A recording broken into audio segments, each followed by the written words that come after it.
This is probably one of the top 12, so the top dozen of all storms ever seen on this planet with the satellite or in person. That's how big this is. It is not as deep as Gilbert and Wilma in the Atlantic, but the wind speeds are higher than those storms because the eye is so small.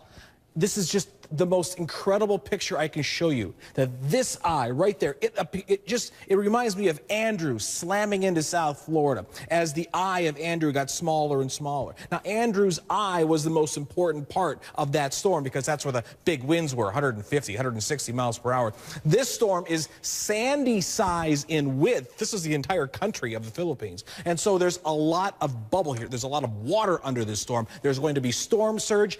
50, maybe 60 feet. All the people along the eastern shores of the Philippines will be moving out and getting to higher ground as a Cat 5 hurricane, 175 miles per hour. Right now, they're thinking, they don't fly planes into these storms out here. They're thinking about 190 miles per hour right now, and it'll still be 150 when it moves south of Manila. Now, that's the good news. The forecast is south of Manila by 150 miles. There still will be damage in Manila, and there's still an awful lot of people out here. The biggest storm, even this is smaller than the one that's going to hit tomorrow, killed 1,900 people in 2012. And it hasn't been a good year for the Philippines. Look at all of the storms that have crossed that nation. It has been ugly out there, and this is the biggest one of the year so far.